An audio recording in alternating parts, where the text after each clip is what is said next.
Taking care of someone else's parent must have been tough. You don't have any right to inheritances, though. Well, that might be true. But that's... My name is Amy, and I'm 42 years old this year. Actually, I just lost my husband's mother, whom I had been caring for over the past 14 years. She had dementia.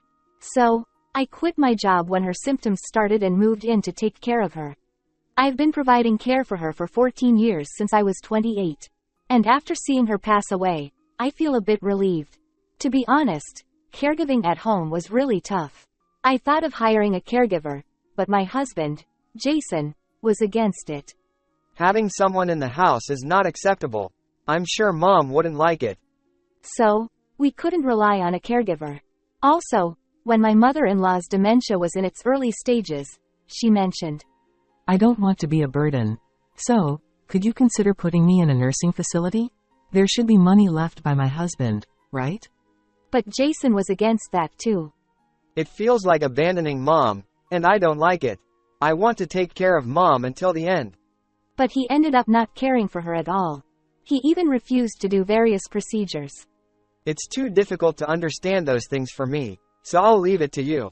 Honestly, caregiving is messy, so I don't want to do it. Oh, no, I mean, I don't want to see my parents deteriorate.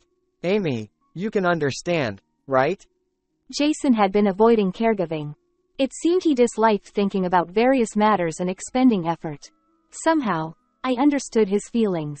So, I didn't blame Jason. And, I was indebted to my mother-in-law. She was a kind person, completely unrelated to the typical mother-in-law issues. That's why I could endure caregiving no matter how challenging it was. However, after my mother-in-law passed away, something unexpected happened. Suddenly, after the funeral, Jason brought up the topic of divorce. Well, things have settled down, so maybe we should get a divorce. Huh? Why? Did I do something wrong? No, it's not about that. I've actually been planning this from the start of our marriage. I've heard that many people bring up divorce as soon as the caregiving for their spouse's parents ends, and sometimes those who've been playing around outside during the caregiving period. I remembered that and confronted Jason. Did you happen to meet someone else? No, it's not like that. I've been working diligently every day, and you know that, right? Indeed, Jason just commuted between home and work every day. He rarely went out for drinks, and his job didn't involve any business trips. Also, he spent weekends with me. So, he wouldn't have had time to meet someone else. Then why? If there's no one else, why divorce? You. Huh? Jason muttered something quietly. When I asked him to repeat it because I couldn't hear, he said it loudly. Truth is, I never liked you. The love faded away right after we got married. That's... The revelation was shocking.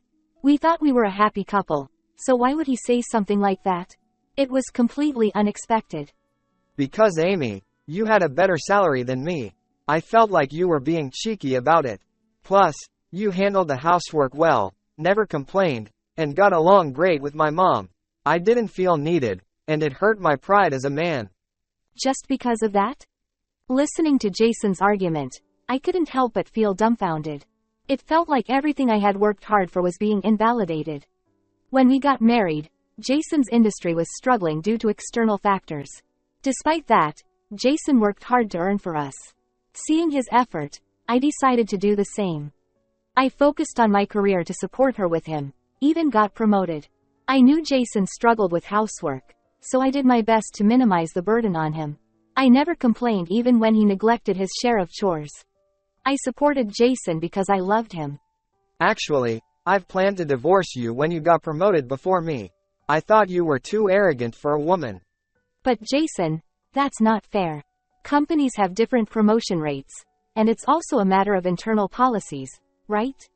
I can't stand your condescending attitude like this. It seemed that what I thought was for Jason's benefit had backfired. Jason continued in his frustrated tone. But I didn't leave you. Do you know why? Do you know why I stayed married to you? I don't know. Why? Because around that time, my parents' health was getting worse. In fact, my dad collapsed right after we got married. At that time, My mom was taking care of him, but I thought she might be the next one to fall ill. I wanted you to take care of her. Why would you think that, even though they're your parents? Because caregiving is messy, isn't it? I absolutely didn't want to do anything like that. I hated sacrificing work for caregiving. With that said, Jason wore a triumphant expression. There was no trace of affection left for me in his face. So, you're just a caregiver, that's it. And now that both my parents are gone, you're just disposable, getting divorced. I can't believe you'd say something like that. I thought if I relied on you for caregiving, you wouldn't refuse.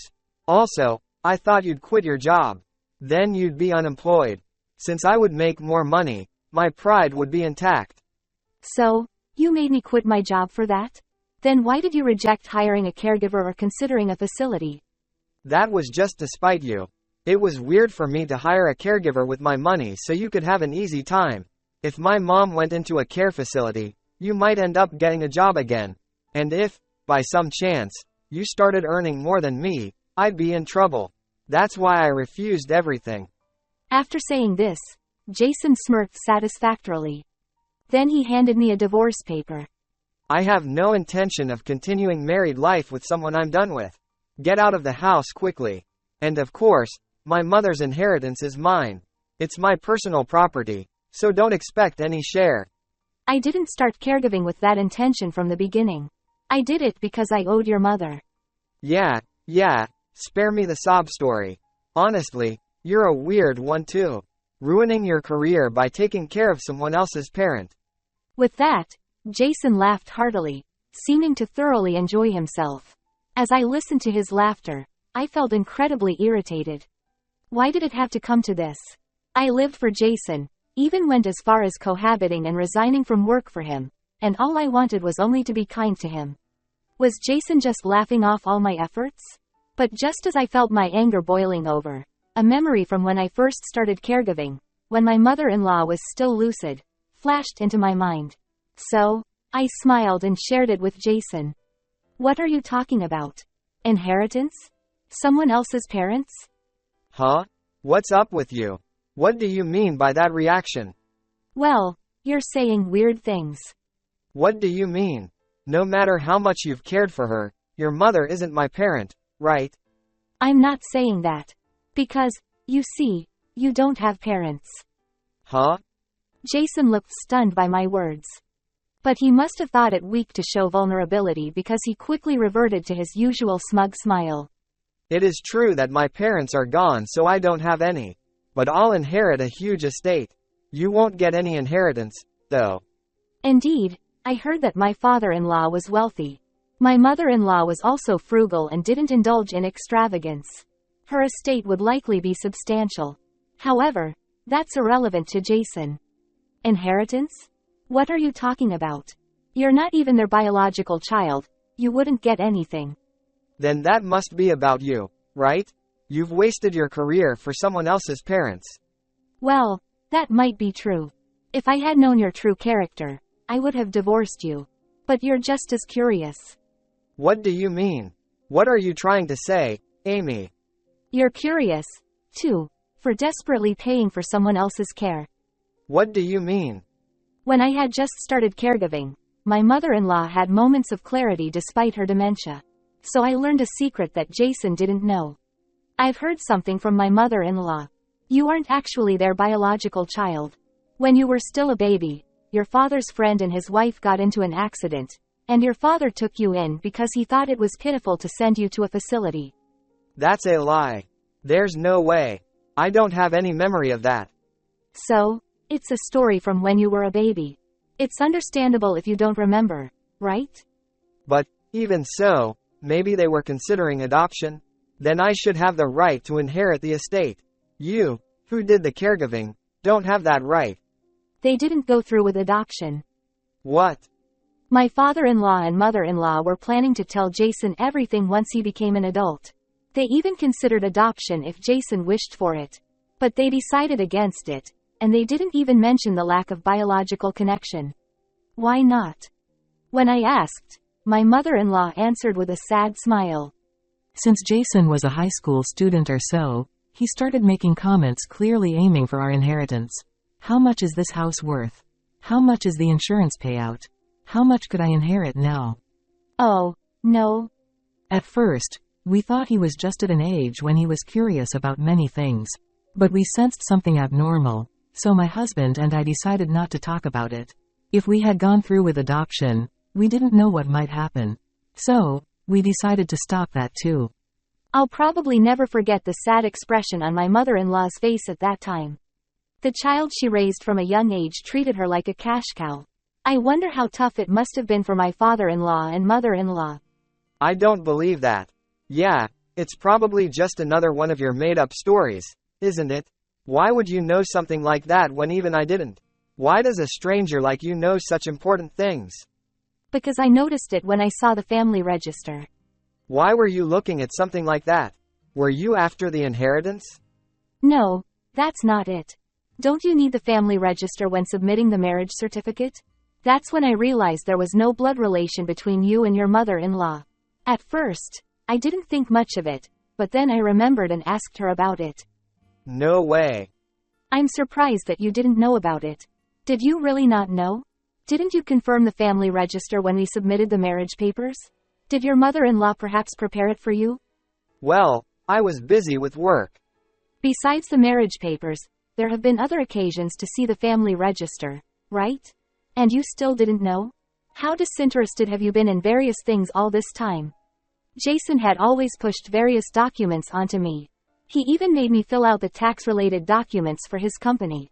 That's probably why he didn't know about the family register. It was his carefree nature that led to this.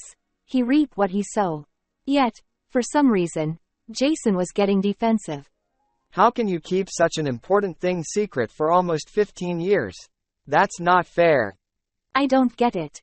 Not knowing about such an important thing is even more unbelievable. It's your own fault for being so careless all this time. But So, you don't have any right to inherit your mother's estate from the beginning. By the way, your mother-in-law has left a will regarding the inheritance. She's donating the entire amount to facilities for children without parents. what? Why such a face for kids we don't even know? Well, she must have really disliked inheriting you. By the way, I'm supposed to get a little money. She arranged for me to receive a portion for caregiving. As I said that, Jason's expression changed. He looked desperate, as if clinging to me for support. Then, can you share that as marital property? Come on, okay? What? We're married, so I have rights to at least half, right? Make sure to split it properly when we divorce. I'm in favor of divorce after seeing your true colors. But we can't divide the inheritance. Why not? You're being selfish. Because, didn't you just say it yourself? That it's my personal property, so don't expect any sharing. I'll just return those exact words to you. It's my personal property, so please don't expect any sharing. When I said that, Jason turned pale and sat down. But it seems he can't give up on the money. He said unbelievable things. Then let's call off the divorce. We can live peacefully with my mother's inheritance. Since we won't have to care for her anymore, shouldn't we enjoy our time together? Since he'd said some cruel things, I couldn't believe Jason's nerve in retracting the divorce. Of course, I had no intention of agreeing to such a proposal. Once Jason had signed and stamped the divorce papers, I made sure to fill in my section securely so he couldn't take it back. Despite some disagreement, our divorce went through. We split our savings right down the middle. Jason still seems to be living alone in his parents' house. I don't need to pay rent, and I have a career as an employee, so I can live better than you, who's unemployed. When we were divorcing, Jason said something like that. But in reality, he's struggling now. Apparently, Jason realized that his mother-in-law would soon be gone and went on a spending spree. He bought luxury brands he'd never bought before and even frequented upscale stores. Then he's accumulated debt he can't repay. The decision of my parents-in-law, who didn't disclose the absence of blood ties and refrained from adopting him, was probably right, considering how Jason wasted money expecting an inheritance when his parents were unwell. In the end, Jason is burdened with debts that he can't repay with his monthly salary alone. He even called me asking for financial assistance, but I have firmly refused all requests. Planning to move in the near future. I won't have to worry about Jason coming to the house once everything is settled. Also, I'll firmly reject any attempts at contact after moving. Currently, I've found a part-time job and enjoy working there. While living with my mother-in-law had its positives, interacting with people outside is enjoyable. Thanks to my mother-in-law's inheritance, I'm not struggling financially for now. Furthermore, I am supposed to be promoted to a full-time employee. Of course, I won't let that opportunity slip away and will continue to embrace challenges in the future.